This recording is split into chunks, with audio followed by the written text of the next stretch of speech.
Come on, it's ready. There we go. All right, everybody, welcome to the Croaky Voice Big Board and Mitch Land. Mitch, how you doing? I'm good. How are you? I'm a bit better, but I'm Mm, here, so yeah. it's all good. Mm.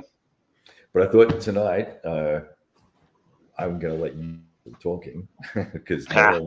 no one wants to hear this. Right. But I thought we'd talk about what's next in the next war. Hmm.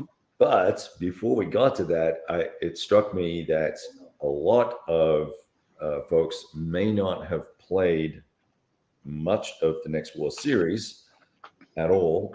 And if they had, maybe they only played some of the basic stuff. So I thought it might be cool to have a chat about the number of titles there are and the Mm. game system in itself. And yeah, and I think it's interesting how you got involved as well. But Right. happy to, if you want to kind of share a little bit about the number of titles, because I know Korea was first, right?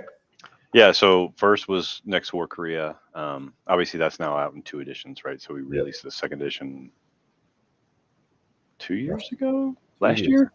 Yeah, I don't last year. remember. That kind of all blur together. Yeah, So yeah, Korea, and then Taiwan, and then India, Pakistan, Poland. Poland, Vietnam. So and then uh, Poland's second edition is on a boat somewhere on its way here. So we'll see Yeah, that. I'm excited for Right. that. I've Yeah. got the upgrade pack coming, so Hmm. I'm going Yeah. to make it. It's right on that table right there. Very cool, very cool. And you like it?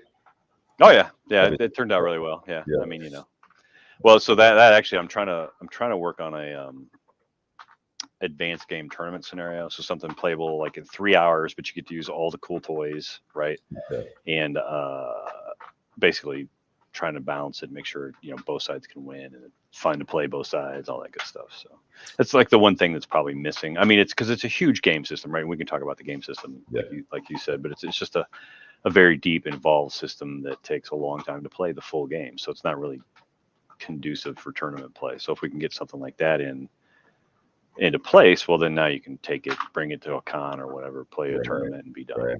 Right? Would you do a compressed turn cycle then, or what are you going to do? How are you going to do that? No, it's the full turn cycle. It's just a very short scenario. So what I'm thinking out right now is 3 turns, and it's Ah, just a very small subsection of the map. So basically, I'm taking the Suwalki Gap standard game scenario out of Next World Poland, and somebody on BGG had already kind of added some advanced rules to that particular scenario. So now I'm fine tuning what he started with, and making sure that all the pieces of ballistic missiles supply, because some of that stuff wasn't in there sure. from what he made. So I mean, props to him for giving it a good college try. But I need to make sure that that, like I said, it's balanced, and both sides are fun to play. So Yeah, cool. Well, that'll be exciting. I'm interested to yeah, I see think so. how Yeah. that'll go. That'll be cool. And now I know that India Pakistan is still in stock, right? No, I think it's out of print. It's out of print now. Okay, so Yep. that just leaves Vietnam in print, and of course the second edition is now back in print of Korea. Korea. Right. And then Next War Poland will be in print once it shows up. Landing any day now, right? Yes. Yes. Yeah. Yes. Oh, and Now, then what we didn't talk about, there's also the supplement. So there's supplement 1, 2, and then supplement 3 is hopefully in the same container as Next War Poland. right? Yeah, I'm keen to see supplement 3. Now, I asked this the last time you were on. Hmm. Like Taiwan, bro. I mean, I've held off buying the Hmm. outrageously priced out of print editions because I want the second edition. But where is that at? Right. So yeah, the second edition. So we're trying to finish off, and we just started playtesting the next game, which is I think you kind of teased it on your show. I mentioned it a couple of places elsewhere, but Yeah, it's going to be Next War Iran, right? right. So once that playtesting is really underway and solid, then I'm gonna turn my attention to more towards finishing up all the changes that had to go into Next War Taiwan. And Ralph's great developer, good friend, right? But he's also busy doing Norman Conquest right now. So Right.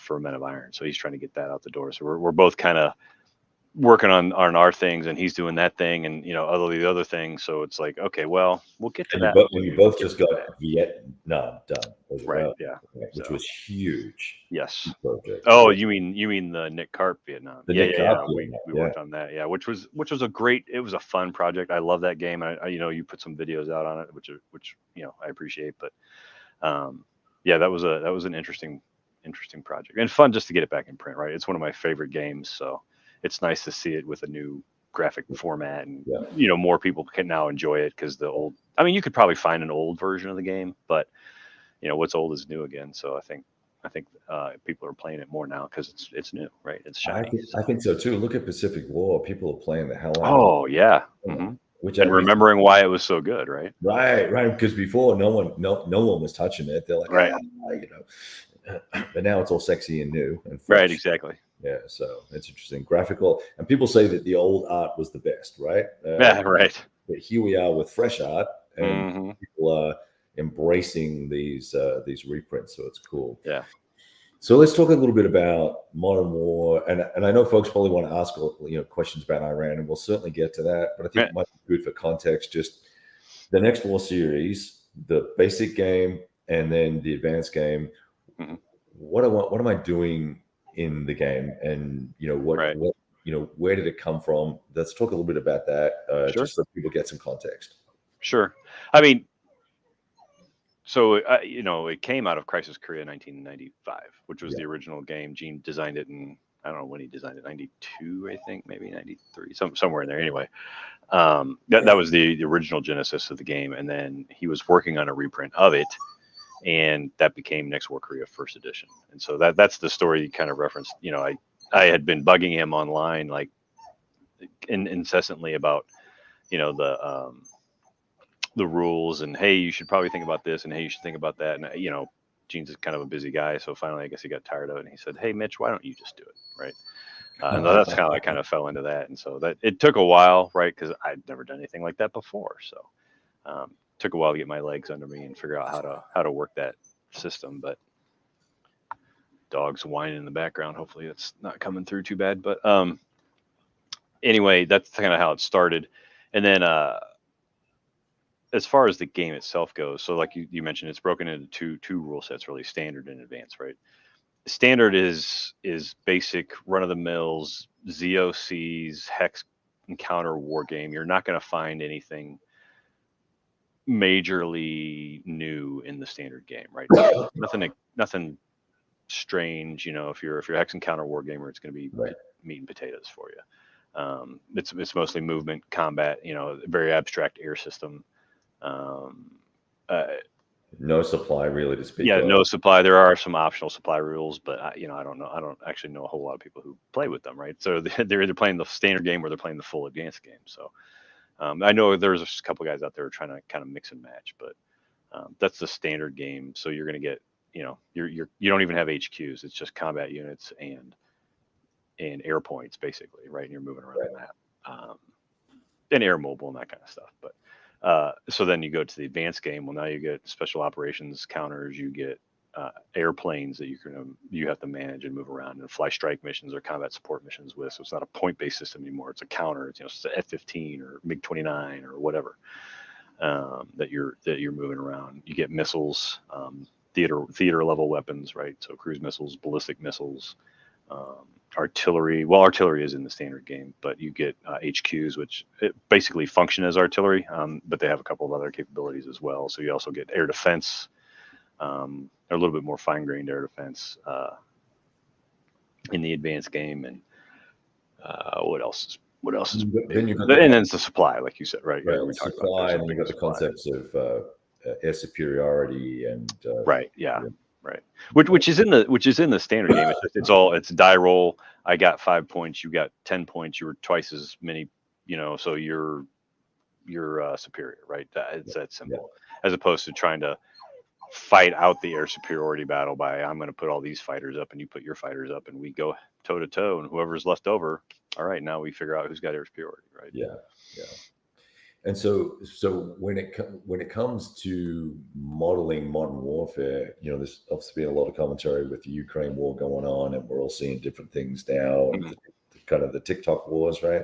Right. But The one-sided TikTok war. the one-sided TikTok war, yeah. I get yelled at every time I say that. Actually, on Mm-hmm. the Modern Warfare group, it's kind of, Mm-hmm. it means I hate Ukrainians, Right. Ukrainians, but we're interwoven systems is a big part of the next war system, right? Mm-hmm. How do I use my HQs to detect and my soft to detect and then to run Right. raids or strikes or guide airstrikes in or Right. send ballistic missiles in, and then how does that degrade the enemy's capability so then I can attack them? There's a whole Mm-hmm. interwoven set of activities that need to happen to allow you to be efficient in the battlefield, right? Right. Yeah. Well, yeah. So the idea is there's a lot of levers for you to pull, right? And so it's multi-domain warfare. You have all these little things you can do, and then the question is for you, the player. Well, what do you want to concentrate on? Do you want to degrade the air defenses so your air is more effective, or do you want to focus on his supply line so that his combat units are not as effective, or what? And you quickly find out, well, you can't do it all because you have limited resources, right? Right.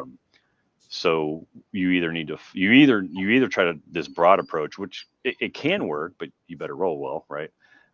Or you need to pick a line and stick to that line and come up with a plan and stick to that plan and try to see it through. Now, obviously, plans change, but Sure. if you're going in with your initial thought is, well, I want to degrade the air defenses. So you're going to spend as many SOF as you can, as many missile strikes as you can, as many wild weasels, if you have wild weasels, as you can, and many airstrikes as you can on the air defense track, because you want to knock those down within the structure of the rules, so Right. that the enemy's detection level is down. Hopefully, his SAM level is down if he does happen to detect you, and now your air power the effect of your air power is now magnified, right? Because it's getting through either undetected or if it is detected, the air defenses are so low that it doesn't matter.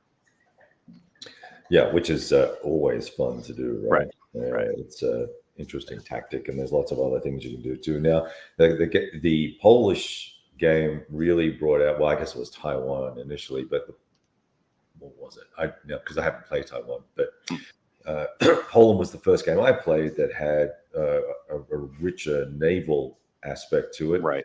and then Vietnam doubled down on that big time. Yeah. That made my head hurt a little bit for a little while, but once you got it, man, it's there is. My highlight of the Vietnam campaign was in pretty bad weather. One jet getting through to the Chinese CV, Mm. and the points defense systems missed, and we rolled the zero or whatever it was, Oh, nice. and popped two hits on that sucker, and it had Mm. to had to Right. Had to back out. flee. Right. DD Mao. I mean, it is Yeah, Vietnam. that was pretty awesome. That was awesome. Right. But, so that whole naval aspect is another layer that It is. Yeah. it's. I mean, it's more work, but Right. it's interesting work, and it also adds more choices to your gameplay, which deepens the richness of it. It Right? does. Yeah. And so part of the struggle there. So Korea, obviously, it had a very bare bones. So Yeah. Crisis Korea had a very bare bones naval system. And then next war Korea had a little bit of a step up, but not much, right? And mostly that's because the North Koreans don't really have a navy, right? So how do you just model that the U.S. just rolls and they take control, and once they take control, it's over, right? Because they can't really fight back. But when we did Taiwan, obviously it's an island, so naval became super important, right? The Yeah. problem was grafting a more nuanced naval game on top of what is essentially a land and air power game, right? Right. Right. And so that's kind of where I landed with that. Is it's for my money, and me, I love the crunchy games, right? But for this game, because the focus is more on land and air, I'm like, well, I want it to be a little bit crunchy, but it needs to be usable, and you can't get lost in details because it's not a naval game. It is not the Fleet series games. It's not, Right. Right. it's you need to figure out how to use naval power in support of your land operation, right? So that's where it came. And like you said, and so next war Vietnam was like the full blossoming of that, because in the that was a planned trilogy, right? So you get Korea, Taiwan, and Vietnam all around the big bad PRC, right? Right. So That's why that naval map in Vietnam is basically, it's a full size map, right? Yeah. Have you played them linked with anybody?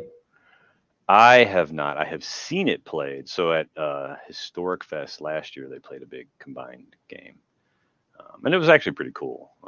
I think that it was hampered a little bit because some of the players were new, and so they didn't get very deep and far into it. A lot of it was learning session, but it looks super fun. I have seen those three games specifically. I have seen a Korea, Taiwan. I think it was Korea, Taiwan, India, Pakistan combined game, and that was pretty neat Oh too. yeah, Right? interesting. But, Yeah, I think I've seen that. right. And Wasn't really, that boils down to now you have to make, as the U.S. or allied player, you have to make hard decisions of, well, where does the 82nd go? Where does the 101st go? Where does this F-15 squadron that's showing up go? Right? Where do I need the most help with whatever's coming in? Right? Yeah. So. Well, so let's change gears and let's talk a little, because I think if you don't know anything about the modern war, I keep calling it modern war, get the next war system, you've got a little gleaning of the potential there. So there's a great standard hex encounter game. I mean, I wouldn't call it introductory, but it's pretty straightforward. Yeah. You could read 10 pages of rules and you could be playing in a couple of hours if you've played something like Battle for Moscow once or twice. I think you Oh could, yeah, easily. you Yeah, could there's not easily, there aren't any, I mean the most different concept in there's the control, the oh good God, it's my rules, I'm blanking on it, but the political little control control, marker clearing operations. clearing operations. Yeah.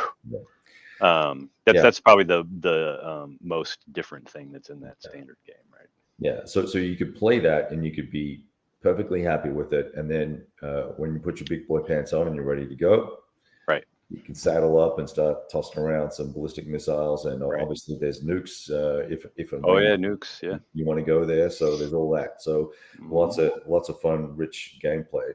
So now, how did we get to the conclusion that next war Iran was going to be, or Iran, depending on how you want to say it? Right. How did that evolve as the next topic, given everything that's going on right now?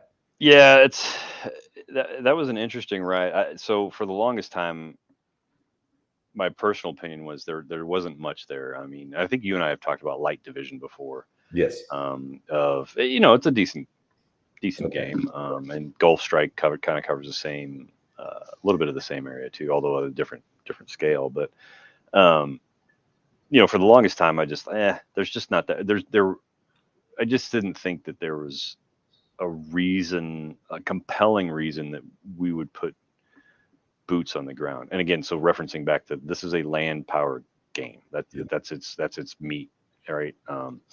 So if we don't put boots on the ground, then it's just a missile and air game, which okay, but that's not really what people want to do, right? Some folks from some 3-letter agencies, all above board, right? We're talking and saying, hey, we've been playing Next War this and Next War that, and we're kind of really interested in Next War Iran. Would you consider that? I said, well, I considered it, but you have to give me the compelling reason for why would we put boots on the ground. And so they did eventually, right? Convinced me that, okay, if the specific conditions were met, then yes, we would probably go in. And basically, the game is going to revolve around the Iranians decide that they're going to mine the Straits of Hormuz and cut traffic to nil, right?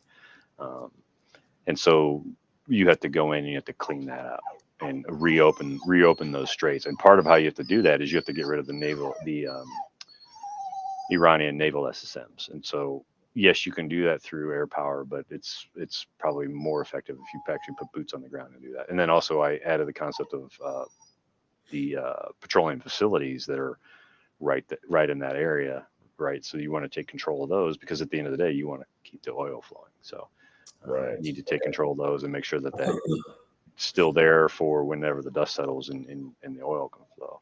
Now, does it? Now you sent me a snapshot of the map or an image of the map. Was that the entire map, and is there a strategic map to it as well for naval?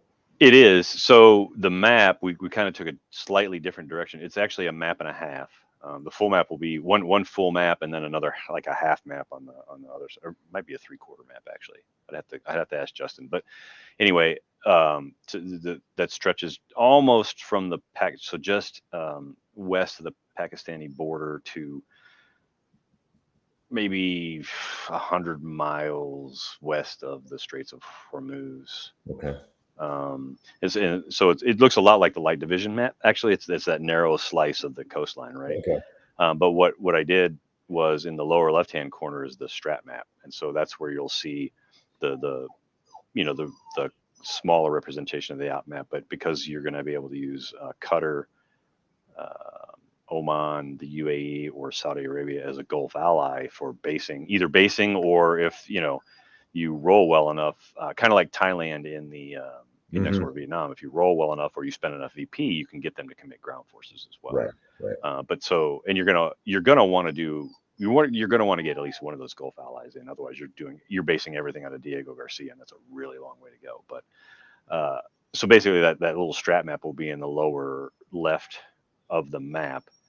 Because otherwise it's just empty space, right? And then in the upper right part of the map, which is actually Iran, but you're not going to go up there, right? It's desert. Who cares? It's desert, right? Right. So that's where the tracks will go, the game information track, the AWACS and air defense and all that kind of stuff, right?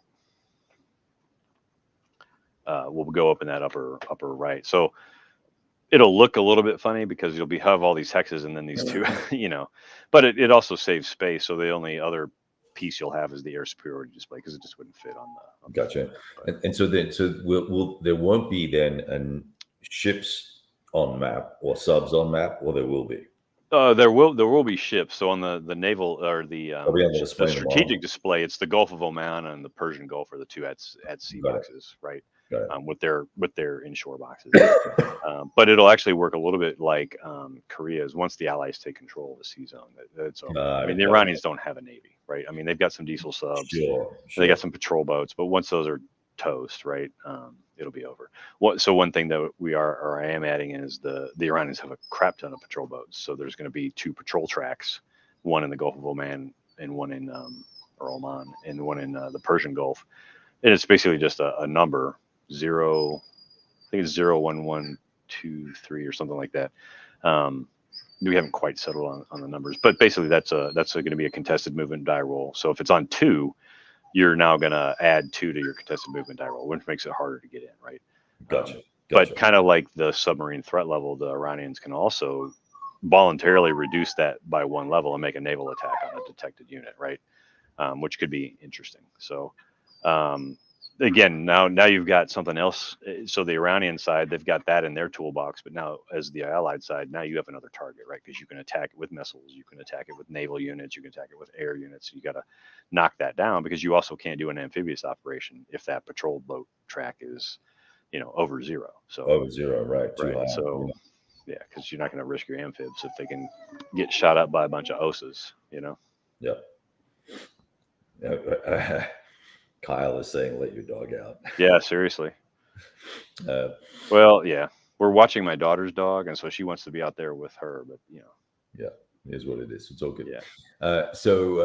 Okay, so that's a different. So it's kind of harkens back to the Korea module in terms of how the naval game will work. So that'll make it more approachable. And would this countenance a regime change scenario or anything like that? That was one of the questions, but I'm guessing, given that it's focused around the Gulf, that's not going to be the case, right? And probably not something that conceivably the U.S. would be looking to do anyway. No, it's more reopen the straits so that, because there's other oil producing nations that ship through the straits, right? Yeah. It's not just Iran, but it's reopen the straits so that those tankers can get through, which really involves, like I said, destroying the Iranian naval SSMs, and then you get some victory points for occupying those petroleum facilities because if you can own them, then you can start pumping oil through them or whatever, or just make sure they don't get destroyed or whatever the case is, right? So and kind of riffing on that a lot of the, I won't call it an issue, but this is the next war series doesn't really get into the politics of anything too much, right? It's all the diplomacy is done. It's diplomacy is over. Now the shooting is started, right? So at that point, it's a done deal, right? Yeah, you're in the war phase, turn 0, right? Off we go, right? Right, exactly. to use a Third World War metaphor. Right. Yeah.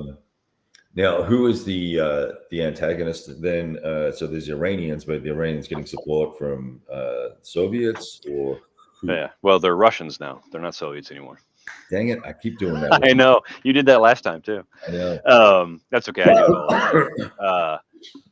So yeah, they'll get support from the Russians. Not a lot, right? A, it's a long way to go, and B, there's a lot of logistical difficulties of really getting support. But it'll be air and maybe some of their airborne or air mobile units Right.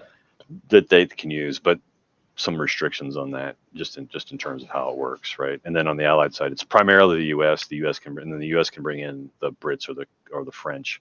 I should say the Commonwealth or the French, because it's the British, Canadians, and Australians mostly, the French, and then of course there's those Gulf allies, right? So the concept there is those 4 Gulf allies, you can get one of 2 levels of support from them: air base usage rights, which just means you can base your air there, and that's it. Right. So they're letting you fly your air missions out of there, or you can either roll and try to get basically full intervention. So now you get their ground units, and you can base your ground units there. Gotcha. And so, or if you don't roll, or if the Iranians get tired of you launching your air missions out of there and they fire ballistic missiles at those air bases, they're automatically full intervention, right? So, got it. Okay, interesting. Okay, so very cool. Right. And so I've been watching on the games up for play on the guild. So there's lots of play testing going on. Where do you think you're at with it? Next war Iran. Yeah. So we just opened it up for play testing. So I think it's actually, I think it's in pretty decent shape now. It's more so for people not familiar with the game, there's a concept of initiative in the game, right? And you earn initiative by earning VP, and you earn VP by destroying units, taking terrain, maybe a couple of other different weird things, or not, a little bit off the beaten path, but mostly it's destroying units and taking terrain. The more VP you get, the better your chance of having initiative the next turn. But there's this concept of initiative VP. So for every scenario, say the strategic is 10 and tactical is 15 and extended is 20. If you get that number of VPs and the other guy doesn't, you're going to have initiative the next turn, right? If neither of you get it, then it becomes a contested turn, and then there's a whole rule cycle around how that works. Yeah. And initiative is a really big deal for those folks that don't know it, because it's basically giving you multiple at-bats within a turn to maneuver and use your units, versus the opponent is only going to get a reserve movement and his turn, basically. And reserve is only for high-quality units. Right. Yeah. So it becomes a very important concept. So part of the playtesting process is, okay, what should that initiative VP level be at, right? Because that takes several plays to. I mean, I can kind of swag, but it's okay. It feels like it should be 12, but I don't know, right? So we have to play it and say, okay, well, given these conditions and normal die rolling, the Allies are usually going to get X number of VP, and so that's probably where we should set it to there, maybe just a little bit, make it a little bit harder, right?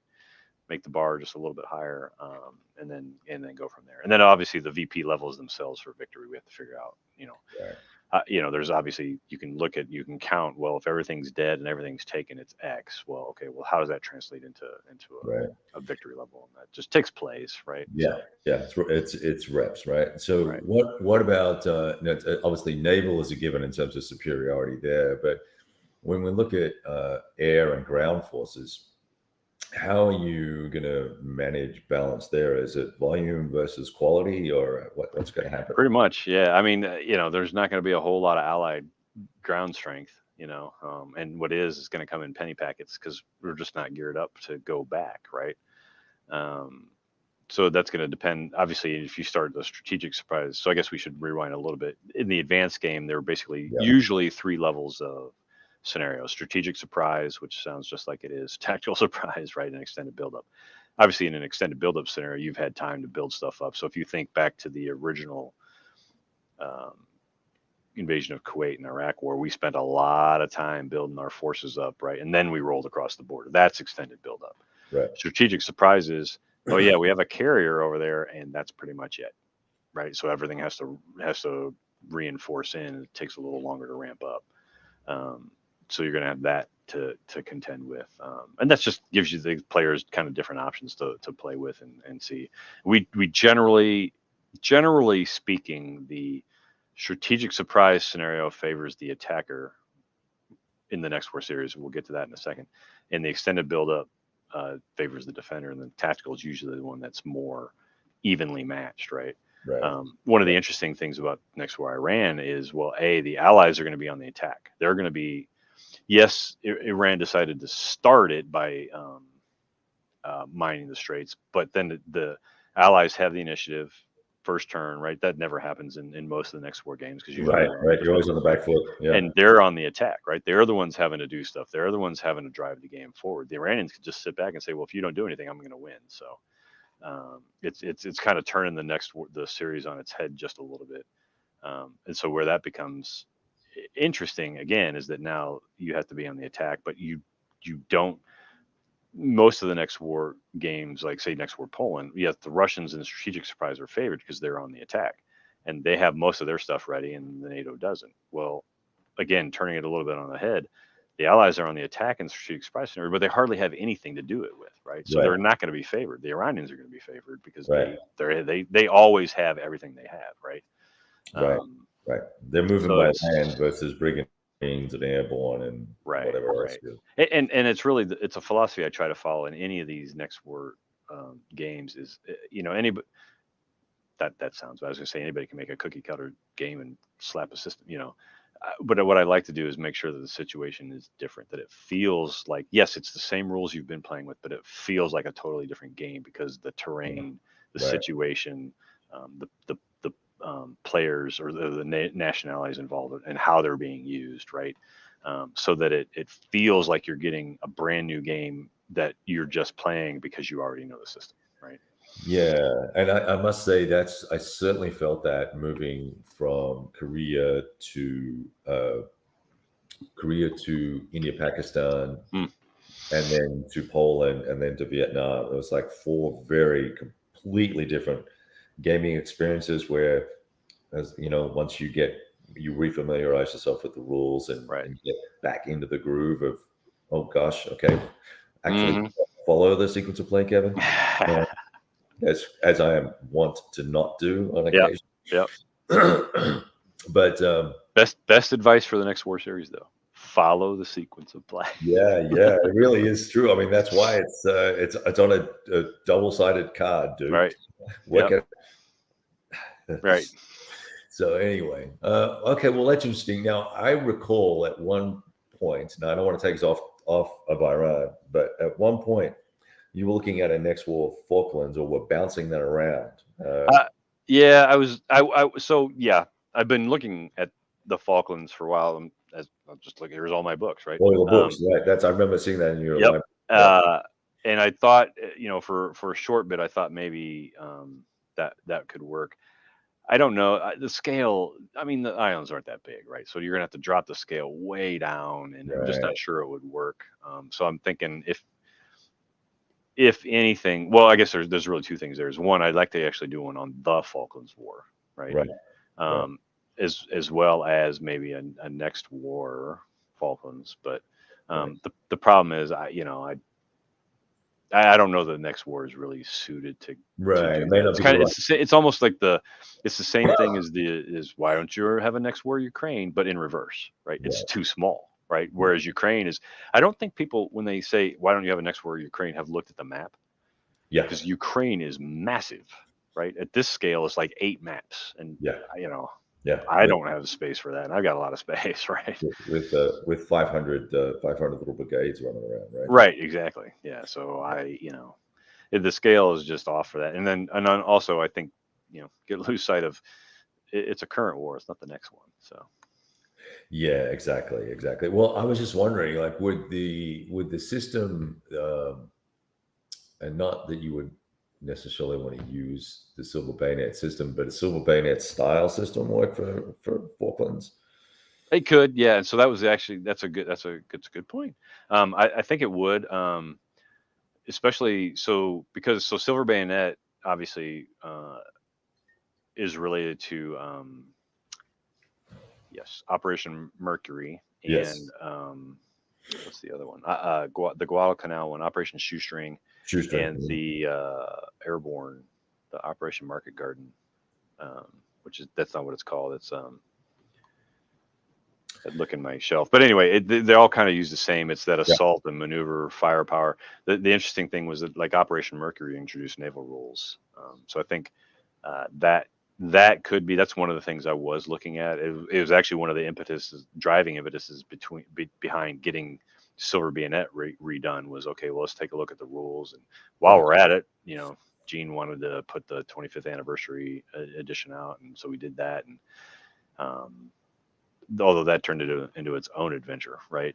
Right. The new Silver Bayonet is very different from the original Silver Bayonet. The core, you can see the core mechanics are there, but a lot of stuff changed. So,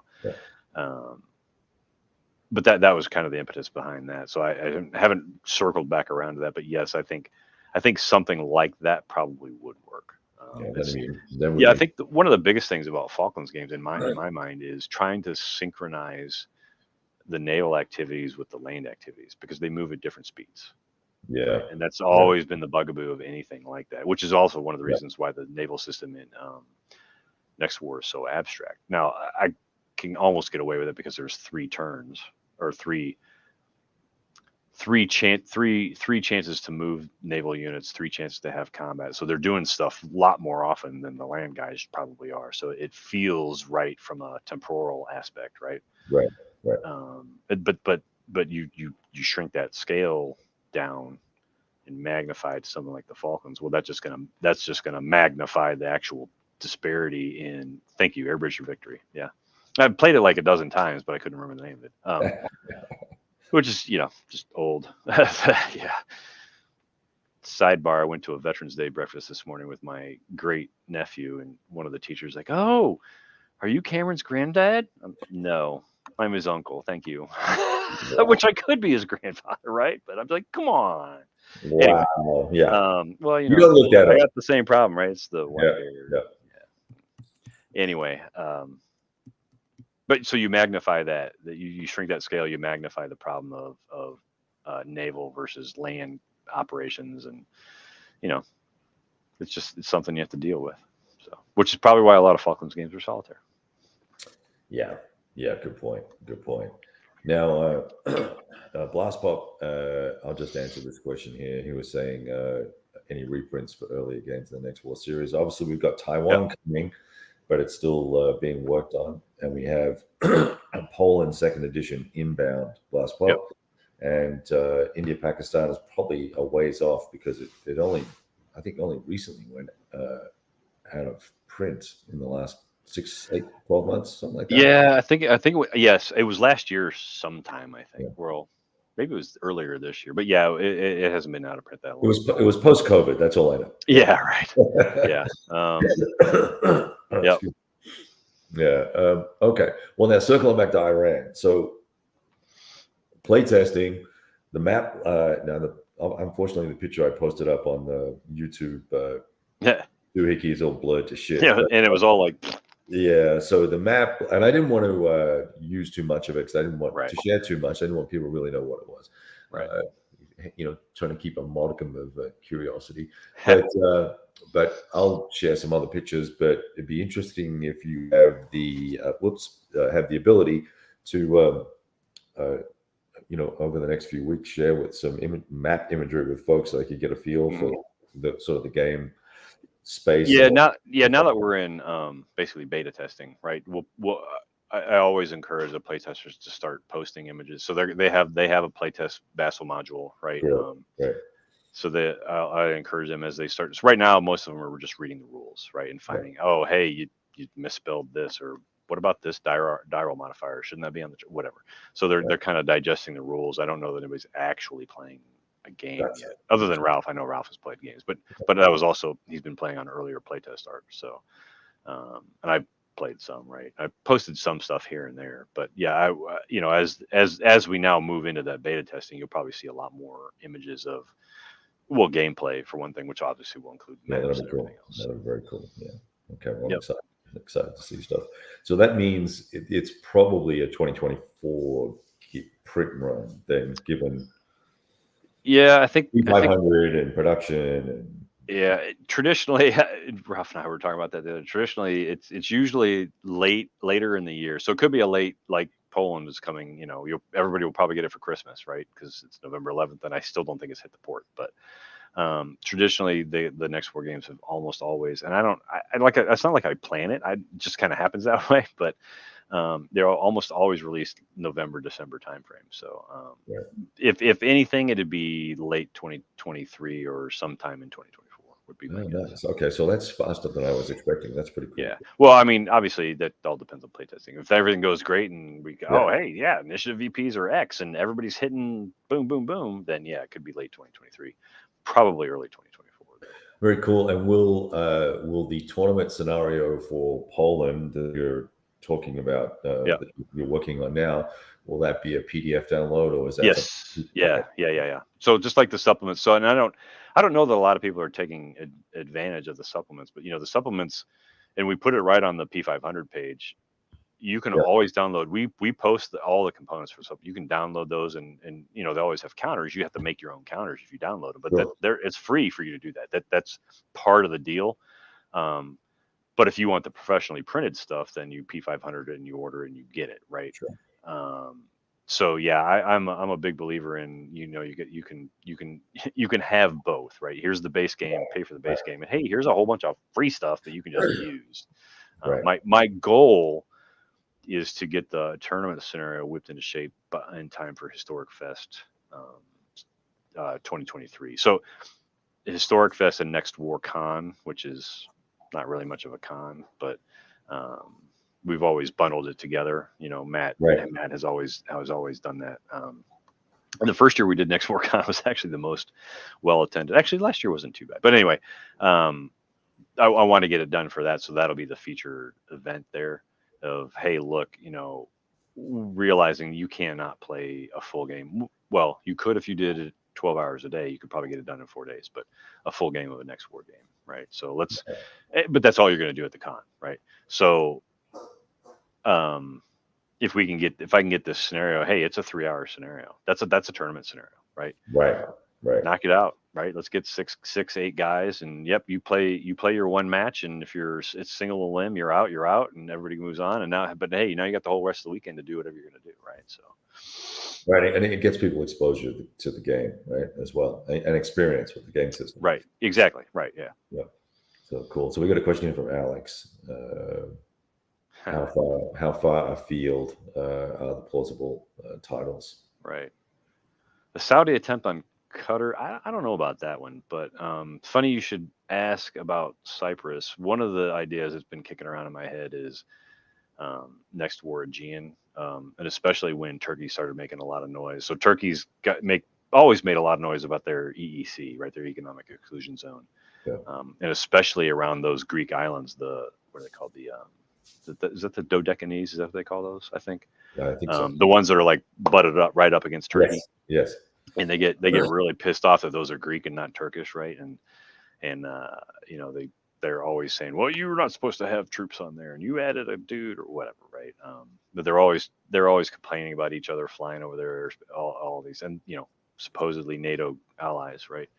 But then Greece had that whole blow up with the S-400 and the F-35s, and we yanked the F-35s, and they bought the S-400s anyway, and the whole thing with Sweden and Finland, and the Erdogan is still blocking, right, or slowing that whole process down, right, while at the same time feeding drones to Ukraine, whatever.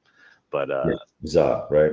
Right. I mean, some of that is it's his election cycle, and he needs to look good for the Turkish people, and if he can give the finger, I don't know if it's family friendly, but if he can give the finger to NATO, he can, it makes him look good and that kind of stuff. And it's a very complicated situation with the Kurds on the one side and all that good stuff. But is it plausible that Turkey either withdraws from NATO or gets kicked out of NATO? I mean, within the realm of possibility, maybe. Yeah. Likely, probably not. I mean, the Dardanelles, the Straits are pretty important, and Yeah, I mean it's a linchpin strategic, Correct. geostrategic. Gee, I wonder why they're in NATO. Yeah, But yeah, exactly. and the whole Montreux Treaty, which they enforce, right? I mean, and they, they make no bones about it. So, um, and I think that again, that's national prestige, right? They're letting people know and know in certain terms that yes, they are the ones who control that. So, Yeah, yeah, regardless of other political machinations, right? So, right. Yeah, that would be an interesting conflict to try and model. Once again, it's a big area too, though, yep, right? So yeah, you've got a lot of dead space with Turkey. right. Yeah, So it's my thought would be it'd be mostly the European side, right, right? So it'd be a map this way and then another map this way down, I think almost like just south of Athens or whatever. And then a lot of strategic map to cover the islands. right, Cyprus could be a blow up side right. map maybe because it's a pretty decently sized island, right? Yeah, And you've got I forget what they call the line. But you got Greeks and Turks on both sides in the right. in the NATO That do not peacekeepers, yeah, but could be interesting. So I don't. That hasn't gotten anywhere off the ground other than that would fit in two maps, right, or right, whatever it right, is. right, So right, but and that's it's an interesting question because I like it's got to be somewhat plausible. It can't just be complete fantasy. right. Like I was trying to think. Somebody had asked about something. And I'm like, yeah, I don't think. Oh, next war Canada. That's what it was. I'm like, yeah, that's not happening. It's just not Right, happening, right? right, So right. why would I spend brain cells even trying to think about something like that? So Yeah, that'd be kind of goofy. right. Well, good.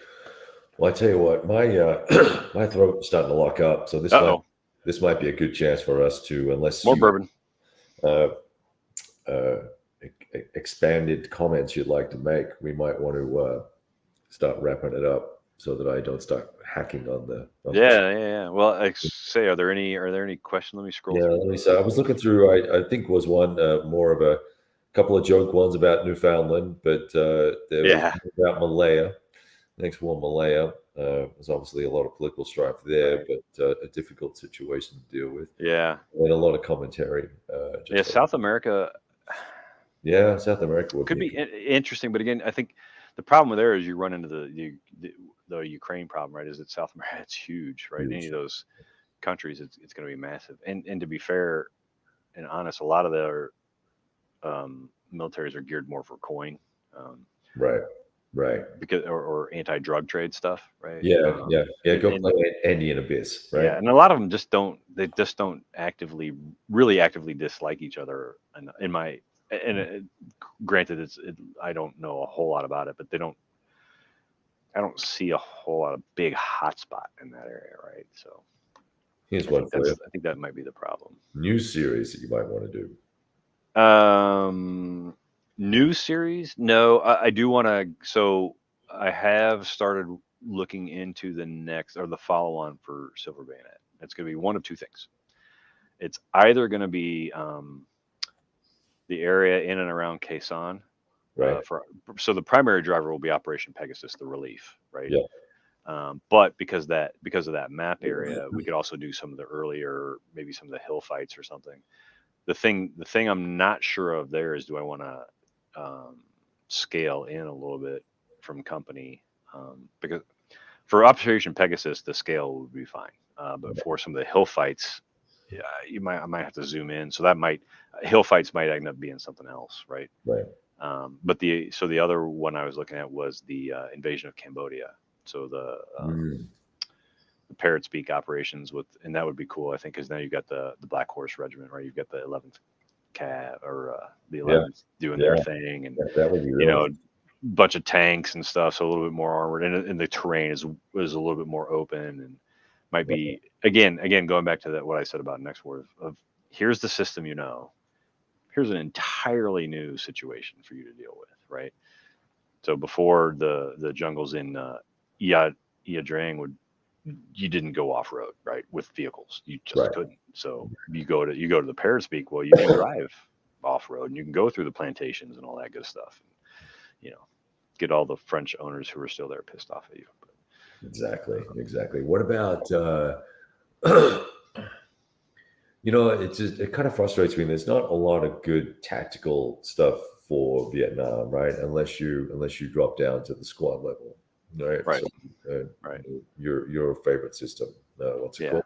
Yeah, mine's ATS. Yeah. ATS. But I mean, ATS, ASL, lock and load.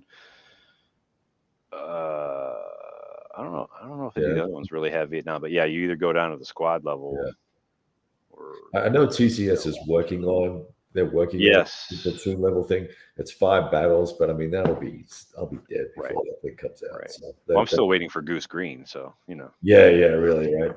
But it'd be the cool. only other one I know of is front toward enemies. I think that's company as well, right? Yeah, it's not a good. And then Pat Mullins working on Sure.